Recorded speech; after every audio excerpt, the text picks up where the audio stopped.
السلام علیکم ورحمۃ اللہ وبرکاتہ۔ محترم ناظرین کرام، خبروں کی خبر میں آپ کا استقبال ہے۔ خیر مقدم ہے دیش و دنیا کی تازہ ترین خبروں کے ساتھ میں ہوں آپ کا دوست ابرار الحق۔ آگے بڑھنے سے پہلے ایک نظر سرخیوں کی طرف۔ دہلی میں شروع ہوئی محلہ بس سروس، حکومت کا 2080 بسیں چلانے کا اعلان۔ پی ایم کیئرز، کورونا کے سبب یتیم ہوئے بچوں کی مدد سے متعلق عرضیہ مودی حکومت نے کی خارج۔ شمبھو بارڈر کھولنے کی الٹیمیٹم کا آج آخری دن، کسانوں کا پھر دہلی مارچ کا اعلان۔ بی جے پی کی غلط پالیسیوں کا خمیازہ ہمارے جوان اور ان کے اہل خانہ بھگت رہے ہیں، راہل گاندھی۔ مدرسہ بورڈ کے طلبہ کو اعزاز و انعام کیوں نہیں، سماجوادی ایم پی کا یوگی حکومت سے سوال۔ راجیہ سبھا میں کم ہوئی بی جے پی کی طاقت، این ڈی اے اکثریت سے محروم۔ مسلمانوں کو انصاف ملے تو این سی پی ونچت سے اتحاد کے لیے تیار، امتیاز جلیل وشال گڑھ کے پرتشدد واقعے پر برہم۔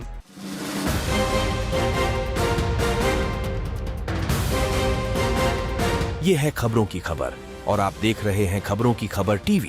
ناظرین، دہلی حکومت نے دہلی کے بھیڑ بھاڑ والے علاقوں کے لیے محلہ بس سروس شروع کر دی ہے۔ اس کا ٹرائل رن پیر سے 2 روٹس پر شروع ہوا ہے، جو 1 ہفتے تک جاری رہے گا۔ وزیر ٹرانسپورٹ نے کہا ہے کہ اس اسکیم کے تحت 2080 بسیں چلائی جائیں گی اور 2025 تک بسوں کی تعداد میں مزید اضافہ کیا جائے گا۔ ان میں سے 1040 بسیں ڈی ٹی سی اور بقیہ بسیں D I M T C کے ذریعے چلائی جائے گی۔ کورونا انفیکشن کے دوران کئی بچے اپنے سرپرستوں سے محروم ہو گئے۔ بڑی تعداد ایسے بچوں کی بھی دیکھنے کو ملی جن کے والد اور والدہ دونوں اس عالمی وبا کا شکار بن گئے۔ ایسے ہی یتیم بچوں کی مدد کے لیے مودی حکومت نے P M cares for children scheme launch کیا تھا۔ اس منصوبے کے تحت یتیم بچوں کی امداد کا راستہ ہموار کیا گیا تھا، لیکن اب ایسی خبریں سامنے آ رہی ہیں کہ اس منصوبے کے تحت موصول 51% سے زائد درخواستوں کو مودی حکومت نے خارج کر دیا ہے۔ حیرانی کی بات یہ ہے کہ جن عرضیوں کو خارج کیا گیا ہے اس کے پیچھے کی وجہ بتانے کی ضرورت بھی نہیں سمجھی گئی۔ پنجاب اور ہریانہ ہائی کورٹ نے ایک عرضی پر سماعت کرتے ہوئے شمبھو بارڈر کو 7 دن کے اندر کھولنے کا حکم دیا تھا۔ آج یعنی منگل کو ہائی کورٹ کے حکم کا آخری دن ہے، لیکن آخری اطلاع موصول ہونے تک کہ شمبھو بارڈر نہیں کھولا گیا۔ دراصل ہریانہ حکومت نے ہائی کورٹ کے حکم کے خلاف سپریم کورٹ سے رجوع کیا ہے۔ دریں اثنا کسانوں نے ایک بار پھر دہلی مارچ کا اعلان کر دیا ہے۔ جموں کشمیر کے ڈوڈا ضلع میں ہوئی ملیٹنٹوں کے حملے نے ایک بار پھر پورے ملک کو تشویش میں مبتلا کر دیا ہے۔ اس حملے نے مرکزی حکومت کی پالیسیوں پر بھی سوالیہ نشان کھڑا کر دیا، جس کا اظہار اپوزیشن لیڈر راہل گاندھی نے کیا۔ انہوں نے کہا ہے کہ مسلسل ہو رہے یہ دہشت گردانہ حملے جموں کشمیر کی خستہ حالی کو بیان کر رہے ہیں۔ بی جے پی کی غلط پالیسیوں کا خمیازہ ہمارے جوانوں اور ان کے اہل خانہ کو بھگتنا پڑ رہا ہے۔ اتر پردیش یوگی حکومت کے ذریعے ریاست کے ہونہار طلبہ کو اعزاز انعام دیے جانے پر اب جانبداری کا الزام لگنے لگا ہے۔ اتر پردیش کے سلیم پور لوک سبھا سیٹ سے سماجوادی پارٹی کے رکن پارلیمنٹ رما شنکر راج بھر نے یوگی حکومت سے اس ضمن میں سوال کیا ہے۔ انہوں نے پوچھا ہے کہ کیا ریاست میں ہونہار اور ذہین طلبہ صرف سنسکرت اسکولوں اور یو پی بورڈ کے اسکولوں میں ہی ہے؟ مدرسوں میں ہونہار اور ذہین طلبہ نہیں ہے کیا؟ سب کا ساتھ سب کا وکاس نعرہ دینے والی حکومت نے مدرسہ بورڈ کے بچوں کو اعزاز و انعام کیوں نہیں دیا؟ گزشتہ چند سالوں میں پہلی بار راجیہ سبھا میں بی جے پی کے ارکان کی تعداد 90 سے نیچے آ گئی ہے۔ سوال یہ ہے کہ آیا خالی عہدوں کو پر کرنے کے لیے ہونے والی ضمنی انتخابات کے بعد بی جے پی اور اس کی حلیف جماعتیں حالیہ نقصان کی تلافی کر سکے گی؟ دراصل بی جے پی کی قیادت والی این ڈی اے کو بہار، مہاراشٹر اور آسام میں 2 اور ہریانہ، مدھیہ پردیش، راجستھان اور تریپورہ میں 1 سیٹ جیتنے کی توقع ہے۔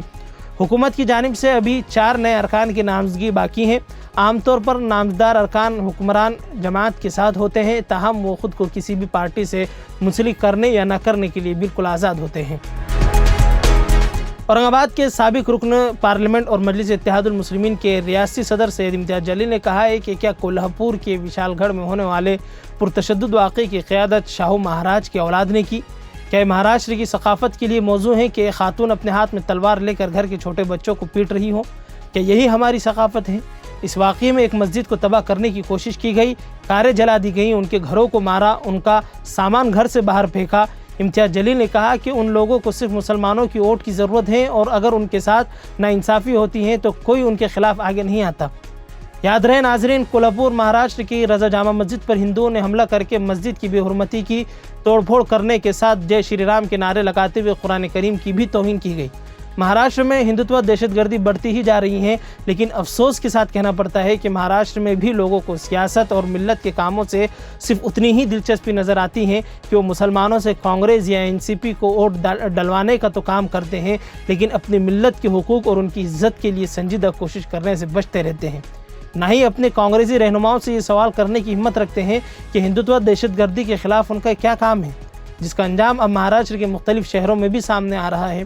مسلمانوں کے خلاف نفرتی جذبات رکھنے والے مضبوط ہو رہے ہیں اور مسلمان ان کے مقابلے میں متحد بھی نہیں ہو پا رہے ہیں۔ کولہاپور کی مسجد پر یہ حملہ مہاراشٹر کے تمام مسلمانوں کے لیے لمحہ فکریہ اور ایک بہت بڑا المیہ ہے۔